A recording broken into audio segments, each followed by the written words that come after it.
मैं आज की अपनी वीडियो में आप लोग को बताने वाला हूं जाति प्रमाण पत्र से संबंधित कास्ट सर्टिफिकेट।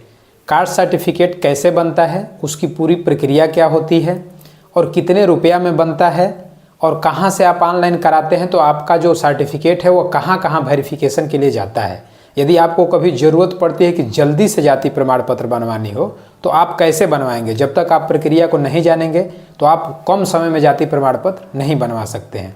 तो इसलिए आप इस वीडियो को पूरी देखिए, आपको पूरी जानकारी दूंगा।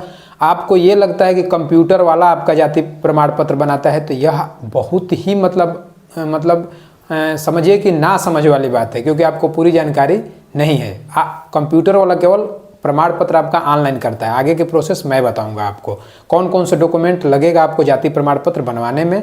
उससे पहले मैं आपको बता दूं कि मेरे चैनल पे एक आय प्रमाण पत्र से संबंधित मैंने वीडियो बना रखा है, तो आप लोग जाके उससे देख सकते हैं, या इस वीडियो के अंत में भी वो वीडियो आएगी, वहाँ से आप आय प्रमाण पत्र की पूरी जानकारी ले सकते हैं।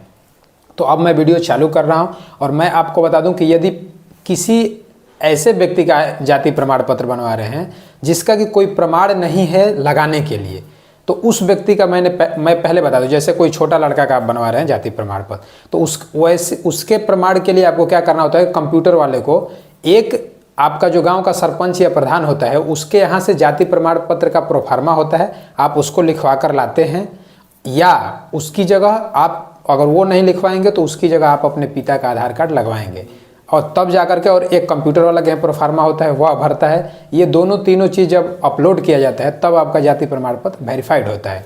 लेकिन यदि आप गवर्नमेंट के लिए बना रहे हैं, आपके पास आधार कार्ड अवेलेबल है, तो उस परिस्थिति में आपको कुछ लिखवाने की ज़रूरत नहीं है। आपको डायरेक्ट कंप्यूटर वाले को जाकर आधार कार्ड देना होता है, आपको अपने माता पिता का नाम बताना होता है, मोबाइल नंबर बता सकते हैं, तो ये और अपना डिटेल देना होता है, ग्राम पोस्ट कहाँ के निवासी हैं। तो इस बेस पे कंप्यूटर वाला क्या करता है कि आपका जाति प्रमाण पत्र ऑनलाइन कर देता है।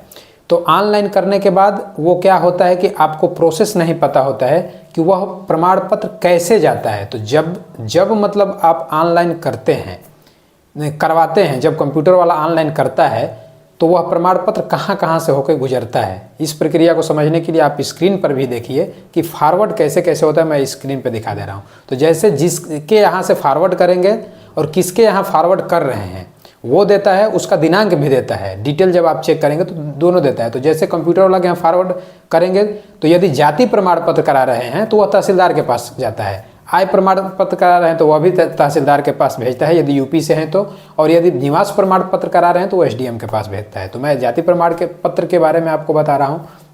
तो जाति प्रमाण पत्र सबसे पहले जाएगा तहसीलदार के पास। आपका जो तहसीलदार है वो आपका जो लेखपाल है उसके यहाँ आपके जाति प्रमाण पत्र को फॉरवर्ड करता है। अब वह जाति प्रमाण पत्र कहाँ चला जाता है, लेखपाल के पास। अब लेखपाल वेरिफिकेशन करता है, चाहेगा तो आपके गांव के प्रधान से पूछ सकता है, यदि आपके जाति में उसको लोचा लग रहा है, आपके प्रमाण में उसको समस्या हो रही है, जो आप प्रमाण पेश किए हैं उससे वो संतुष्ट नहीं है तो वो पूछ सकता है। और नहीं तो यदि आपके प्रमाण से संतुष्ट है जो आपने पेश किया है तो आपका जाति प्रमाण पत्र वह तुरंत फॉरवर्ड करके दे देता है। तो वह भी कहाँ देता है, वह जो है वो फॉरवर्ड अपने यहाँ से रिपोर्ट लगाता है और रिपोर्ट लगा करके फिर तहसीलदार के पास भेजता है। जब फिर तहसीलदार के पास भेजता है तो तहसीलदार का जो क्लर्क होता है वह क्लर्क फिर जहाँ से आप ऑनलाइन कराए रहते हैं जिस कंप्यूटर वाले से, उस कंप्यूटर वाला के वो मतलब फिर से पुनः भेज देता है। तो जब वहाँ से आपका बन के आता है तब आपका फाइनल जाति प्रमाण पत्र बनकर तैयार हो जाता है। तो इस प्रोसेस में आपको एक चीज़ समझने को मिली होगी कि इसमें कंप्यूटर वाला का कोई रोल नहीं है। कंप्यूटर वाले का बस इतना रोल है कि वह जाति प्रमाण पत्र आपका ऑनलाइन अपने स्रोत से सीएससी सेंटर से सीएससी आईडी से कर देता है। तो यदि किसी कंप्यूटर वाले के यहाँ आपका जाति प्रमाण पत्र लेट हो रहा है, बनने में देरी हो रही है, तो आपको कंप्यूटर वाले से झगड़ा करने की ज़रूरत नहीं है। आपको प्रक्रिया समझने की ज़रूरत है, आपको जाँच कराने की ज़रूरत है कि आपकी जाति प्रमाण पत्र कहाँ फंसी है। कभी कभी क्या होता है कि जो तहसीलदार होता है वह जाति प्रमाण पत्र भेज देता है दूसरे लेखपाल के पास। तो यदि आपके गांव के लेखपाल के पास नहीं भेजेगा तो उस प्रमाण पत्र को दूसरा लेखपाल कैंसिल कर देगा और लिखेगा कि आप इसको सही से ऑनलाइन कराइए। तो फिर उस परिस्थिति में आपका जाति प्रमाण पत्र कैंसिल हो जाता है और आप नहीं समझ पाते हैं। तो यह समझिए कि यदि जाति प्रमाण पत्र कैंसिल होता है तो आप डिटेल चेक करवाइए। जो जिस कंप्यूटर वाले से करवाए हैं उससे बोलिए कि भैया डिटेल चेक कीजिए और बताइए कि क्यों हुआ है कैंसिल। तो वह बताएगा कि उसका कारण क्या है। दो कारणों से कैंसिल होता है। यदि आप जो प्रमाण लगाए हैं, यदि वह ब्लर है मतलब सही से दिखाई नहीं दे रहा है तब वो कैंसिल करेगा, या तो आपका दूसरे लेखपाल के यहाँ भेज देगा, आपके क्षेत्र का लेखपाल के यहाँ, आपके गांव के लेखपाल के यहाँ नहीं भेजेगा तब भी वो कैंसिल कर देगा। बहुत सारे परिस्थितियों में बिना कैंसिल किए लेखपाल पुनः तहसीलदार को भेज देते हैं, तो फिर वह आपके लेखपाल के पास भेज देता है।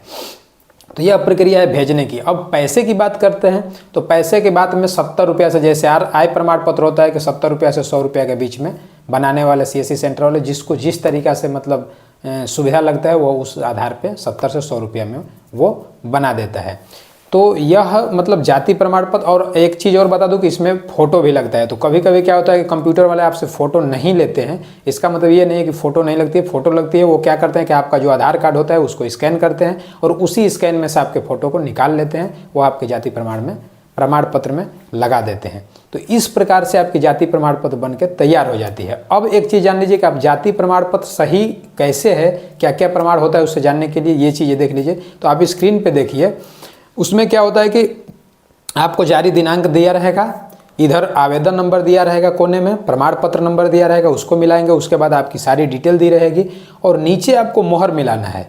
जब तक CSC सेंटर वाला का, जहाँ से आपने ऑनलाइन कराया है, उसका नाम लिख करके उधर से ही आएगा और उस पर जब तक मोहर मनवा करके उसका सिग्नेचर नहीं कराएंगे तब तक वह आपका प्रमाण पत्र वेरीफाइड नहीं माना जाएगा। आप कहीं जाएंगे तो फंस जाएंगे। तो मोहर जरूर मनवाएं, सिग्नेचर उसका जरूर कराएं और बगल में देखिए कि डिजिटल हस्ताक्षर होता है तहसीलदार का, जैसे कि इस पे देख लीजिए अमित कुमार सिंह करके है, तो मतलब जो आपके क्षेत्रीय तहसीलदार होगा उसका सिग्नेचर होता है। तो ये सारी चीज़ें यदि आपके जाति प्रमाण पत्र में है तब तो आपका जाति प्रमाण पत्र सही है। तो यह रही आज जाति प्रमाण पत्र की जानकारी। यदि आपको वीडियो अच्छी लगी हो तो वीडियो को लाइक करें, चैनल पर नए हो तो चैनल को सब्सक्राइब करें और वीडियो को शेयर भी करें।